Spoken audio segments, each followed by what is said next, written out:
Well, welcome to the Pro Brick exclusive YouTube channel with Reverend Dr. Jason W. Morrison, theologist,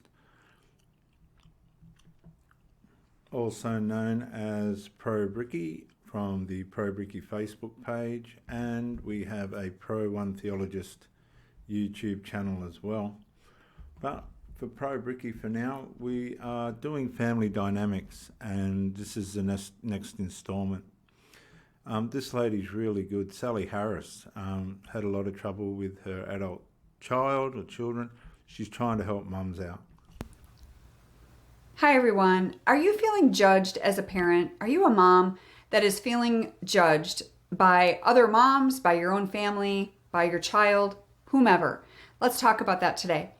For those of you that are brand new to my channel, I just want to welcome you. My name is Sally Harris and I am a mom who walked a difficult road with my own daughter for over 10 years. And while her life spiraled out of control, so did mine. And trust me when I say there was a lot of judgment along the way. Sometimes that judgment comes from ourselves. Sometimes it comes from society. Sometimes it comes from the people that we love the most. And it's difficult to deal with. One thing that I want to talk about today along these lines of how you might be feeling judged as a parent, that's going to be my topic, right? But I want you to also consider the flip side of it. And I want you to take a real look in the mirror and I want you to ask yourself, are you judging your own child? We talk about how moms feel so judged by other moms. We feel judged by people that we love. Sometimes it's our own husband. Sometimes it's our own parents, right? And I don't know what has gone on in your family because no two families are the same. And so I'm not here to pose any judgment on you whatsoever. All I'm saying is I think it's important that you, just like I had to do, I had to look in the mirror and say, what is my part in this? Who am I to be judging what is going on with my daughter, right? By every stretch of the imagination, the things that my daughter was doing were illegal, immoral, and very terrifying at times. So it'd be easy to judge. But you know what? I want you to start thinking about the actions that you see people take is just in reference to what they're feeling on the inside. And this could change how we look at any and all of our relationships and even strangers, people. Guys, I just want to interject here. You have to, at some point, judge. It's part of being a responsible parent. It may cause the child to go outward into the world and possibly not come back, end up dead, as a matter of fact. But one of the jobs as a parent is to instill discipline. Yeah, you can run your house as a hospital or recovery therapy center if you want. That's up to you. But if you're enabling the behavior, if you're an accessory to the fact of the person going downhill, if you're feeding the parasite that's working in this child, I recommend you look very closely at that, because when you let the person go out into the thick of it, two things are going to happen. Either they're going to wake up or they're not. And if they don't, it's not your fault.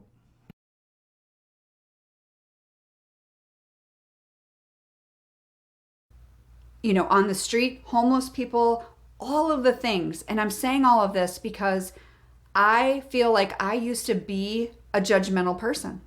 I used to be, not in a spiteful way, but I used to be the mom that would think, wow, how could this child end up on drugs? Where were the parents? Something right now. A lot of these child are on drugs because the parents have enabled it and domestically culturalized them to be on drugs. Some of them have gone on drugs through external friendships and peer pressure. When we were young, the local bigger brothers and that were bikies, they were into drugs. They're all dead now, believe it or not. They died young because of it. And I can remember a fella up the street and rip Brett Kelly. Mr. Kelly was one of the nicest men you'd ever meet, ex-naval man, the parent of Brett. And when the drugs come into the scene through the older brothers of the people in the street, bikies, Mr. Kelly had a lot of trouble with this, and I can remember him, grabbing Brett by the ear and telling him to stay away from him, and it put the fear in all of us, But it's funny how we bond towards the wrong things, and we all wanted to have motorbikes, and we did. In a way, we did. We ended up with motorbikes and all the rest of it, but that's how I know how bad drugs are. The only way you can get out of drugs is a severe, deep personal revelation. And drugs are going to bring problems into your mother's house, your father's house, unless they're on them themselves and everybody's just having a powwow journey to their death and dysfunction. But you've got to judge. You've got to not feed the parasite. Does that mean be cruel? No. But if you don't have boundaries and you don't let them take responsibility, they're not going to feel the pain. It's like having worms and not taking the worm tablets. We're trying to find easy way outs. One of the things for this was the shoot-up rooms in New South Wales, Australia. They provide shoot-up rooms for these people to go in and shoot up. If that makes sense to you, you're a better person than what I am. Parents, right? Because on the outside looking in to someone else's world, it's easy to cast judgment and go, oh, well, my goodness, there must have been something that the parents did. Because if they would have raised them right, this wouldn't have happened. And you and I both know that's not true. That is not true. And I have completely done a 180 on that, because I would like to say that I'm probably one of the most least judgmental persons that you will ever meet. Why? Because I was the other way. And I get it, and I knew what I was doing wrong. And it wasn't until I had my own life fall apart and my own daughter's life fall apart for me to see it. It was never out of spite or hatred or anything like that. I was just a judgmental person. And I'm just being really raw and honest with you today.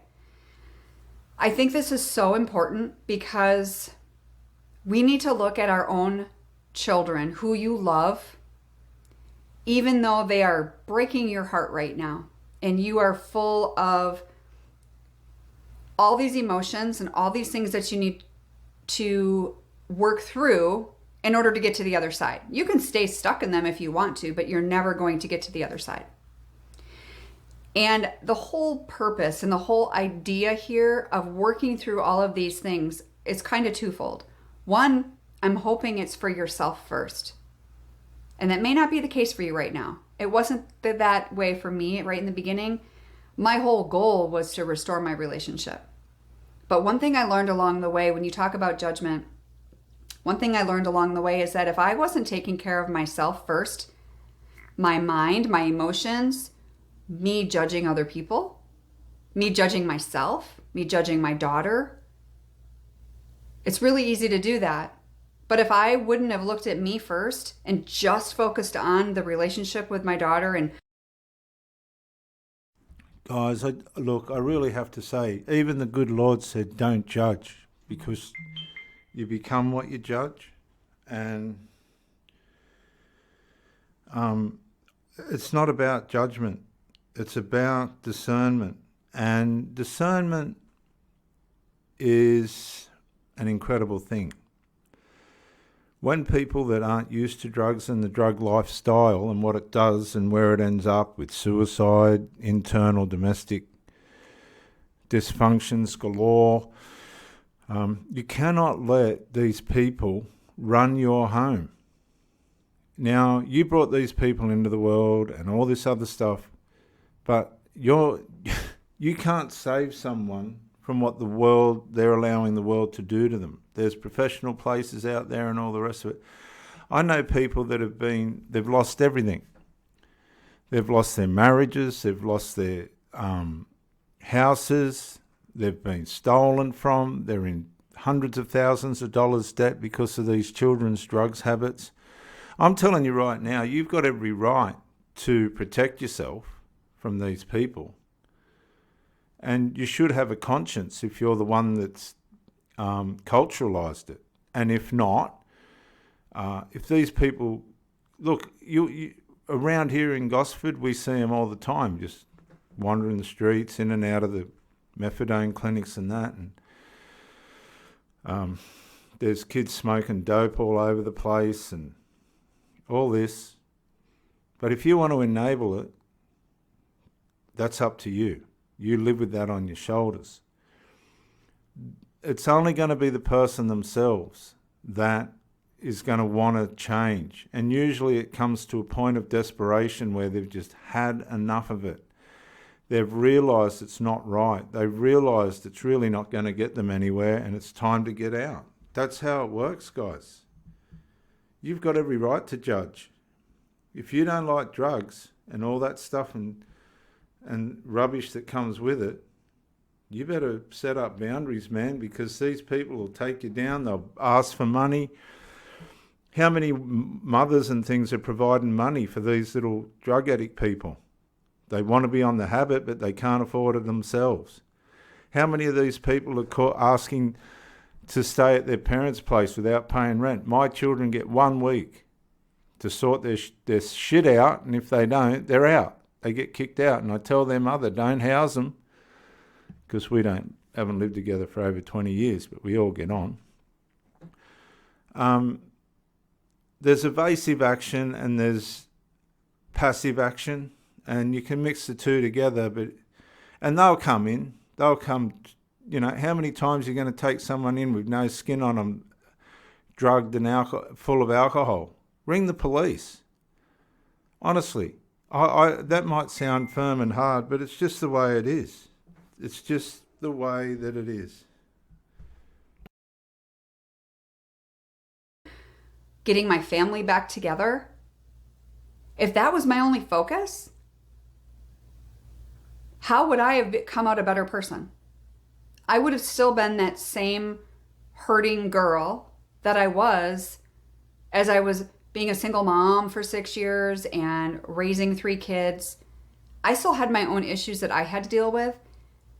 And like I said, I'm just being really raw and honest with you here because I know I've talked to so many of you, and there's that lack of willingness in some of you to take a look at yourself. You just want to point fingers. And I'm really just hoping and praying that you will hear me on this and that you will just consider that it starts with us, because that's all we can control, right? So this... Guys, I'm going to share with you a personal testimony. Judgment. Just hang on a sec. Okay, not many people have seen this picture before, but this is a picture of myself at the age of 12-year-old with the guys in the street. That's Ollie Olsen and Slim Sabine. That's me. Jay Morrison. That's my bike. We all had bikes, and we used to pretend we were easy riders. And believe me, we saw a fair bit for our age. And we saw these older guys on drugs and marijuana and that, and we did try it. Slim Sabine's dead now, and so is his brother Gavin, drug related. Ollie Olsen's still alive, and I'm still alive. I got out of it. I didn't like it. I got out of it young. But one thing I do know is I drove my mother and stepfather round the bend, absolutely around the bend with it. And I learnt quick that this shit, these drugs and things, they harm people. They cause stress. They upset families. You become selfish and all this other stuff. It wasn't until my stepfather grabbed me round the throat and said to me, if you ever treat that woman like that again, anyway, so on and so forth, I realised this is wrong. And this is what drugs do. They take you to a dark side of yourself. I don't care what drugs it is. And unless something serious happens, you just don't realise. You just don't realise what can happen to you. It's bad. You've got every right to judge. If my stepmother and father, as gracious as they were, didn't confront me, and stepfather and mother didn't confront me and all the rest of it, as much as they tried to help me, and I wasn't on the shit for very long, I may not have come out of it. And a lot of my friends are dead now from abuse of all this stuff. So yeah, somebody better confront you. Otherwise, they're just going to watch you go down the tubes. That we feel as a parent, where does that come from? It comes from society. It comes from feeling like we have to be this perfect parent, which you and I both know is impossible. Impossible. So I hope that's not what you're striving for. To any parents watching this, there's a 12-year-old boy, that's me. It really doesn't come down to the parent at the end of the day. We know who our parents are. We know what their heart's about. And the psyche of the parent only has a certain amount of impact on the way you're going to behave. Because when you start the drugs, you're on the run. You're separating yourself from the values of the family, which the drug addict knows what they are, and you're now on the run. You've changed direction, you're in with a different crowd, you're trying to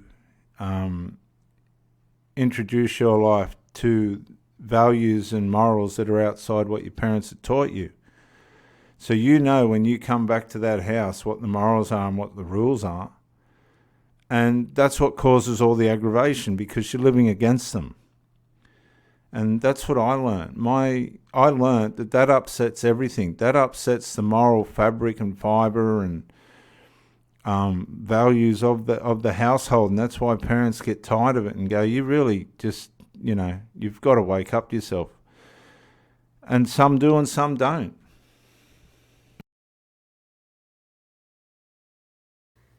And the importance of setting healthy boundaries for us, for our child, because those boundaries not only help us, but it's going to help them in the long run, whether they see it or not. Sure, they're going to get mad. That just tells you those boundaries were needed.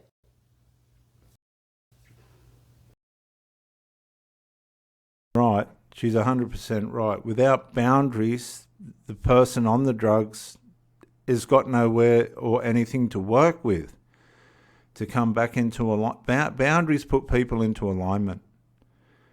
And that's all there is to it. Without boundaries and confrontation, there is no alignment, and everybody just goes down the drain. I would just encourage you to shift your focus away from external validation, social media, right? People that you aren't even really your friends, just society in general. Shift focus away from that and focus on cultivating a sense of purpose in your own life and fulfillment beyond what the situation right here and now. Some of you may have already tuned out because you don't want to hear this. And I am saying this with the utmost love, no judgment at all, no shame, no judgment whatsoever. I'm doing this because literally, you moms, I think that this lady is missing a little bit, and that is, if you end up in the hands of the law, guess what's going to happen? What's the first thing that's going to happen if you end up in the hands of the law, the police, for drugs? Guess what's going to happen? You're going to be judged. You're going to be judged whether you like it or not. You're going to be punished. So it is hard for the parents. I think all the parents can do is provide a hospice, I suppose, a place of hiding, a place of recovery for the addict. If they enable it, then they're only an accessory to the fact. The parents got to strategize every way that they can possible to maneuver themselves in a way in which is trying to ease these people out of their evil habits, But for the most part, that's not usually going to be possible. Sometimes it is. I think at the end of it, when they're at the end of their road, if they find their way out early enough, you can bandage them up and all the rest of it. But for the most part, they're just going to pull everything apart, wreck everything, because they're going against the values and morals of the household.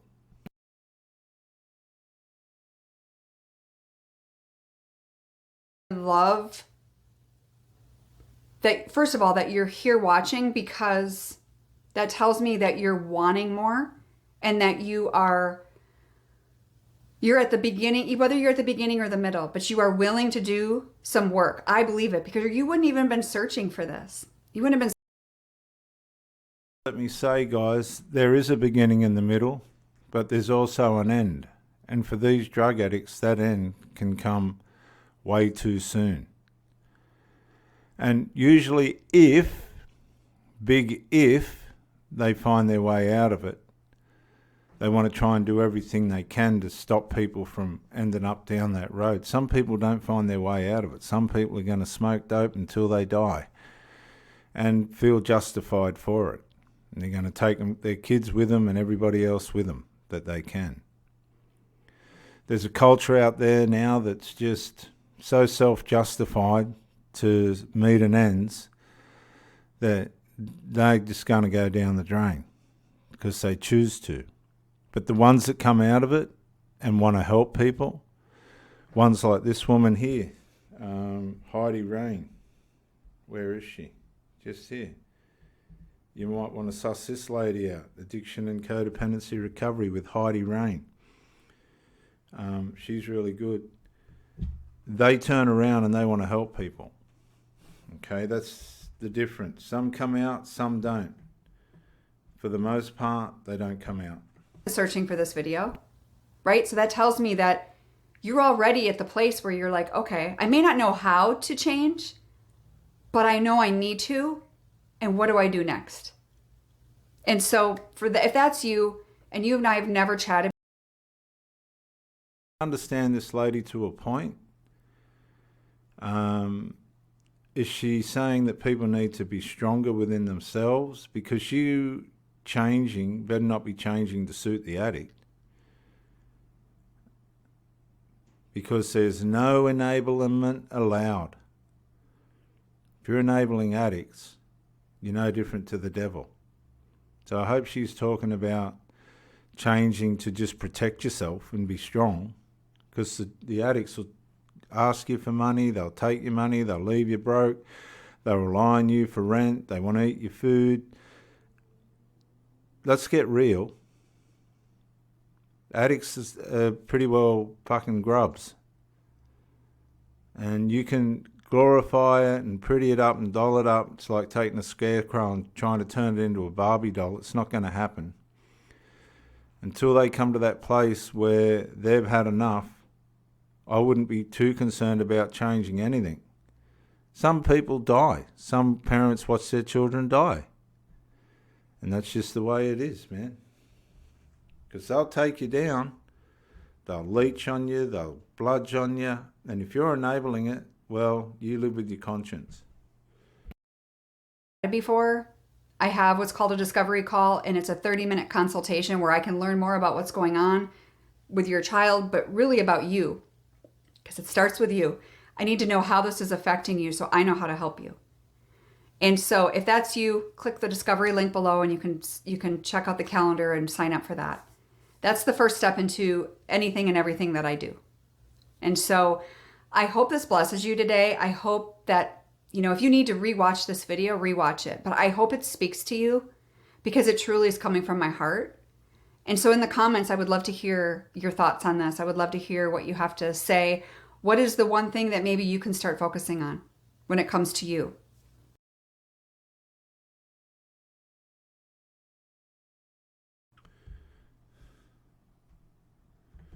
Well, for the most part, navigating addicts and all the rest of it is a very tricky, dangerous game. And you'll find that the addicts will congregate together and, work each other out. Usually they all fall out. It's very dysfunctional and very sad. People get hurt. Parents get wounded, maimed. Some never recover. They lose the lot. They end up with leeches, or these children become leeches. They haven't developed. They're not able to, really succeed as well as they should have. Some just don't find their way out of the damage that it does and the undermining that it does. But, they're really at the mercy of what life and pain, and when they've come to their end and they go, I don't want to do this anymore, that's what changes people. That's what changes people. This is Reverend Dr. Jason W. Morrison on the ProBrick exclusive YouTube channel. Thank you for joining me. We'll catch you on the next one. Subscribe, ring the bell, like, comment, and share. I'll leave the link to the ladies' page below. Bye for now.